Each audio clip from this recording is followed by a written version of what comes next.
西汉王朝是如何走向灭亡的？作为王室外戚中起点最低的王莽，又是如何篡位的？本期视频，我们就一起走进西汉灭亡及王莽建立新朝。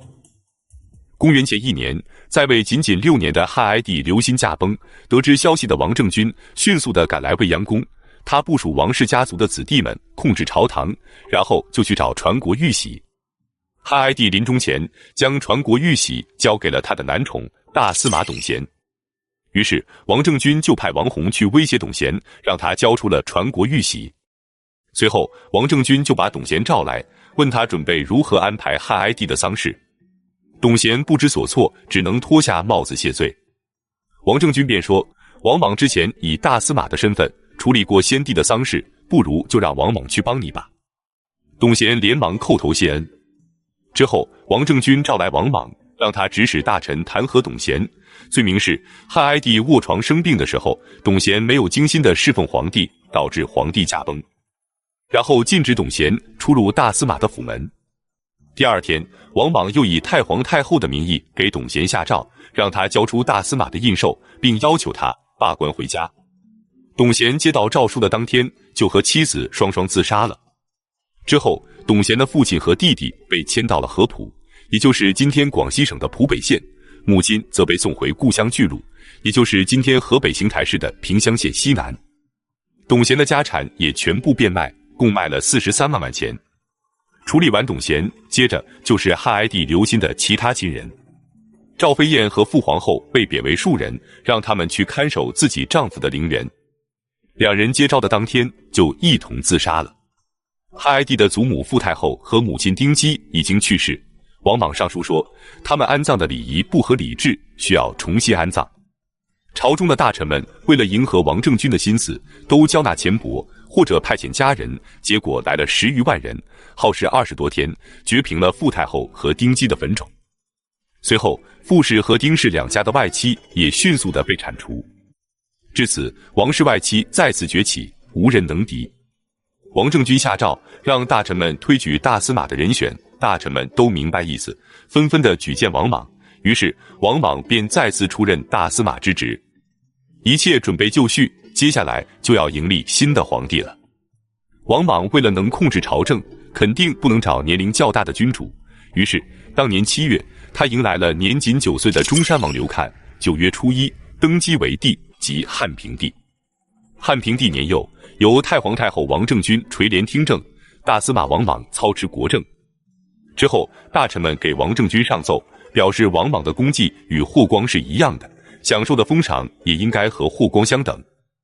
王莽得知后坚决推辞，而大臣们还不断地向太后建议，王莽则再三推辞。几轮过去后，王莽勉强地接受了安汉公的称号，但封给他的28000户食邑，他是坚决不肯接受。大臣们对得起王莽，王莽也要对得起大臣们。他向王政君建议，加大对诸侯王、功臣后裔以及在职官员们的封赏，并增加宗庙的礼乐，提高百姓和鳏寡老人的待遇，推行对平民和士大夫的恩惠政策。此举再次博得了朝野上下的好感。他还建议让太后带头过简朴的生活，自己贡献100万钱，30顷田，救济民众，百官群起效仿。公元2年，全国大旱，并且遭受蝗灾，受灾最严重的是青州，百姓四处流亡。在王莽的带头下，230多名官员和富商献出了自己的土地和住宅救济灾民，并在长安城为灾民建了1000套住宅。灾情过后，就有大臣上书赞颂王莽的功德，说他可与古代的圣人相比。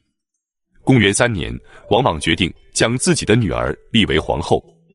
可汉平帝大婚，王莽却禁止他的母亲卫姬前来长安，卫姬思念儿子，日夜哭泣。王莽之所以这样做，是担心汉平帝的外戚入朝对他的擅权造成障碍，于是他勒令汉平帝的母亲卫姬、舅舅卫保和卫玄只能留在中山国，不准进京。王莽的长子王宇担心等汉平帝长大后会怨恨报复，极力地反对此事，但王莽不听。于是王宇就与自己的老师吴章以及妻子的哥哥吕宽商议后，决定用迷信的方法让王莽改变主意。到了夜里，吕宽拿着血酒，准备洒在王莽住宅的大门上，想以此为意象劝说王莽。结果吕宽在洒血酒的时候被当场抓获，他们的密谋也就败露了。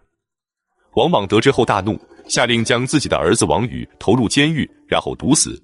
儿媳妇因为怀有身孕，王莽等他生下小孩后再将其杀害。这是王莽大义灭亲所除掉的第2个亲生儿子。然后他借此机会清除异己，包括魏氏外戚、汉元帝刘氏的妹妹敬武公主、汉文帝刘恒的9世孙刘立、王莽的堂兄王仁等数百人被杀。王莽还借此美化自己，以训诫子孙为名，作书8篇。接着就有人上奏，要求把王莽的这8篇文章分发到各地，让官吏和百姓们学习，并把他的8书列为和《孝经》一样的经典。同时还规定，各级官吏凡是能够背诵他写的8书，都可以优先升官。公元4年，王莽的长女王晏正式被册封为皇后。2年后，汉平帝在未央宫驾崩，年仅15岁，之后被葬于康陵。康陵位于今天咸阳市城北 7.5 公里，渭城区周陵乡的大寨村。当然，也有一种说法是，汉平帝是被王莽给毒死的。之后，王莽就要重新在宗族子弟里再选一个人来做皇帝，他当然不愿意迎立年长的君主，最后挑选的是年仅2岁的刘英。而且他并没有立刘英为皇帝，而是将他立为了皇太子。不多时，有人上报说，在武功县的井里挖出了一块白石，上面写着“告安汉公莽为皇帝”。王莽让大臣去禀告王政君，王政君明白了王莽的意思，只能无奈地答应，让王莽代理天子朝政，称假皇帝。至此，他不是皇帝，但几乎等同于皇帝，这引起了刘氏宗族的强烈不满。首先站出来反对的是安众侯刘崇，他和封国宰相张绍密谋后，决定起兵造反。他们只带了100多人去攻打宛县，结果没过多久就以失败告终了。随后，东郡太守翟义拥立了刘病已的曾孙刘信为皇帝，起兵反抗王莽。起兵之前，他还联络了其他的刘姓宗族共举义旗，包括都尉刘宇、武平侯刘皇以及东平王刘匡等人。9月，翟义自称汉朝的大司马，正式起兵。当大军抵达山阳郡，也就是今天山东省金乡县附近的时候，反叛大军已有10余万人了。王莽惊慌失措，连忙召集群臣商议。他任命了7位将领率军去平叛翟义，同时又任命了3位将领，分别去镇守函谷关、武关和宛县。只要能守住这3个地方，叛军就无法进入关中，长安城就是安全的。然而，大军出发不久，关中也发生了叛乱。赵鹏和霍弘率领的反叛军迅速地拿下了长安城附近的23个县，正向长安城攻来。焦头烂额的王莽只能派魏魏和大鸿胪率兵出城去迎击赵鹏的叛军，同时让骑都尉驻防长安城的北门，城门校尉驻守长安城的南门。王莽则抱着3岁的皇太子刘英，率领百官，每天都跑到皇家的祖庙去祈祷。然而很快，前方就传来战报，汉朝大军行进到陈留郡的时候，与翟义率领的反叛军遭遇，并一举击败了对方。翟义被捕后被五马分尸，刘信则逃亡而去，不知踪迹。随后，汉朝大军调转方向，向关中的赵鹏和霍弘的反叛军杀来，这支反叛军也迅速地瓦解了。就这样，短短的2个月，汉军就消灭了各地的反叛，各郡县又恢复了平静。如此顺利的平叛，让王莽自信了起来，更加坚定了他的篡汉之心。公元8年的11月25日，王莽来到汉高祖刘邦的庙前祭祀，然后举行了皇帝的加冕礼。12月1日，王莽正式接受了刘英的禅让，登基称帝，改国号为新，改长安为长安，新朝建立。这一年，王莽54岁。随后，他就派王顺去向王政君索要传国玉玺。王政君怒骂道：“你们承蒙汉家之力，才能世代享受富贵，现在却要在托孤之时夺取江山，真是猪狗不如啊！既然你们认为是得了天命，成为了新皇帝，那就自己重新再做个玉玺，何必还要这亡国的玉玺呢？”说罢，痛哭流涕。王顺虽然也感到悲哀，但过了一阵，他还是诚恳地说道：“王莽肯定是要拿到传国玉玺的，太皇太后你还能到死都不拿出来吗？”王政君知道王莽是在威胁他，可也没有办法，只能将传国玉玺取出，恶狠狠地扔在了地面上。从此，传国玉玺的翅就碎了一角。王顺赶紧去捡起，准备送给王莽。这时，王政君又说：“我已经老了，活不了多久了。可王氏家族有你们这样的兄弟，恐怕离灭族也不远了。”至此，西汉王朝正式灭亡。